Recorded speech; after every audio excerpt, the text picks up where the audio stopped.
मौसम बदलने वाली छड़ी। एक बार की बात है, मोनू नाम का एक लड़का था जो बिलासपुर गांव में रहता था।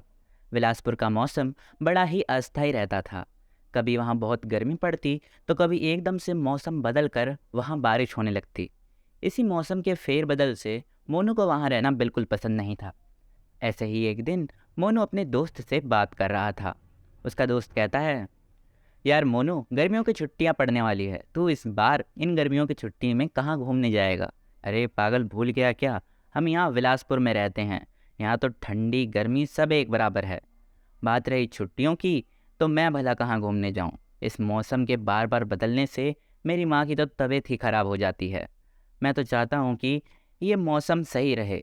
कितना अच्छा होता ना, जैसे हम टीवी के रिमोट से टीवी के चैनल बदल देते हैं, वैसा ही कुछ मेरे पास भी होता जिससे मैं ये मौसम को कंट्रोल कर पाता। तब ये सुनकर मोनू का दोस्त बोलता है, अगर ऐसा कोई मौसम का रिमोट होता भी तो तेरे हाथ में तो वो कभी नहीं लगना चाहिए, क्योंकि जैसे तू टीवी के चैनल बदलता रहता है वैसे ही तो मौसम बदलने लग जाता। और यहाँ का मौसम तो पहले से ही इतना बदलता रहता है, तो फिर ना जाने यहाँ के लोगों का क्या हाल होगा। इस बात को सुनकर मोनू और मोनू के दोस्त दोनों ही हंसने लगते हैं। और फिर उसका दोस्त अपने घर को निकल जाता है और मोनू भी अपने घर को आने लगता है। तभी रास्ते में उसे एक अनजान व्यक्ति काले कपड़ों में जाते दिखता है।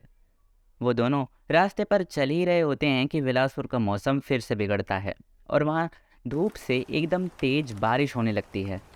मोनू आसमान में देखते हुए बोलता है, ओहो, इस बारिश को भी अभी ही होना था। कम से कम ये बारिश मेरे घर तक पहुँचने तक तो रुक जाती, तब इसका क्या बिगड़ जाता।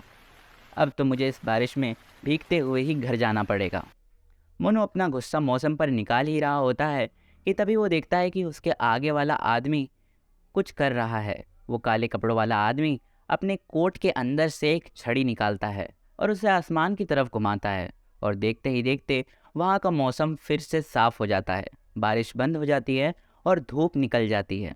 ये सब देखकर मोनू एकदम भौंचक्का रह जाता है और वह उसी आदमी के पीछे पीछे जाने लगता है। मोनू मन ही मन सोचता है कि इस आदमी के पास ऐसा क्या है जिससे इसने पल भर में ही मौसम साफ कर दिया। मैं इसका पता लगा कर रहूँगा। थोड़ा और आगे चलकर मोनू देखता है कि वो आदमी तो चलते चलते ही रोड से गायब हो गया था। मोनू तुरंत वहां जाकर देखने लगता है, लेकिन उसे वो आदमी दूर दूर तक कहीं नहीं दिखता। बस जमीन पर वही छड़ी पड़ी थी जो उस आदमी के हाथ में थी। मोनू वो छड़ी उठा लेता है और उसे लेकर अपने घर को जाने लगता है। घर पहुंचकर मोनू उस छड़ी को अलमारी के कपड़ों के बीच छुपा देता है। अगले दिन मोनू देखता है कि उसकी माँ की तबीयत फिर से बिगड़ गई है। इसलिए मोनू अपनी माँ से पूछता है, माँ, माँ आपको क्या हुआ माँ? तब उसकी माँ जवाब देती है, क्या बताऊँ मोनू, मुझे कल से ही बहुत ठंड लग रही है और आज सुबह से हो रही बारिश ने तो मेरी तबीयत और बिगाड़ दी है। न जाने ये मौसम पल पल में क्यों बिगड़ता रहता है। अगर आज धूप निकली होती तो मैं धूप सेक लेती और फिर उससे बेहतर महसूस होता। अपनी माँ की ऐसी बात सुनकर मोनू को बहुत बुरा लगता है, लेकिन फिर तभी उसे पिछले दिन की बात याद आती है कि कैसे उस आदमी ने छड़ी घुमाकर मौसम साफ कर दिया था। बस फिर क्या था, ये बात पता चलते ही मोनू तुरंत अलमारी में से छड़ी निकाल लेता है और अपने घर के बाहर आ जाता है। इस बारिश की वजह से ही ये लोग बड़े परेशान रहते हैं। आज इसी बारिश को मैं बंद कर दूंगा। इतना कहकर मोनू छड़ी को आसमान की तरफ घुमाता है और छड़ी के जादू से तुरंत बादल छट जाते हैं और फिर से धूप निकलने लगती है।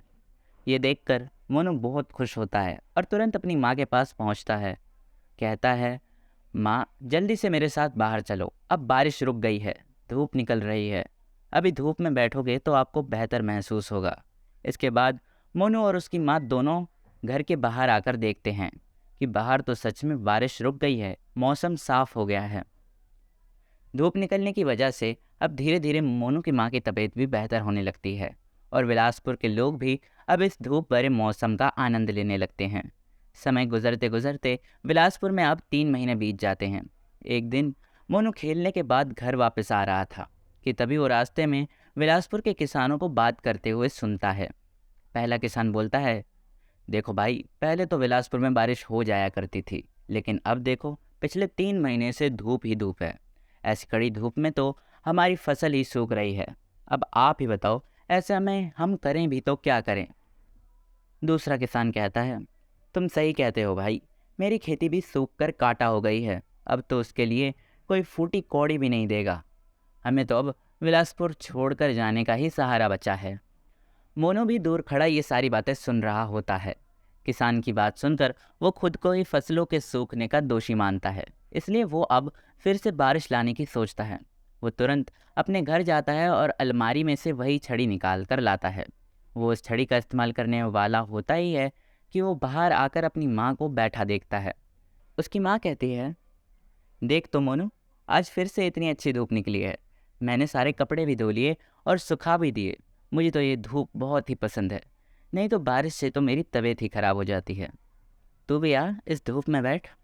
अपनी माँ की यह बात सुनकर मोनू रुक जाता है और खुद को दुविधा में पाता है।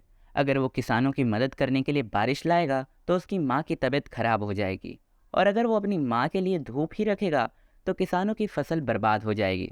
ऐसे में मोनू को क्या करना चाहिए, जानने के लिए सब्सक्राइब करें ताकि इस कहानी का दूसरा भाग सबसे पहले आप देख पाएँ। तब तक आप सोचिए कि ऐसी परेशानी में आप क्या करते हैं।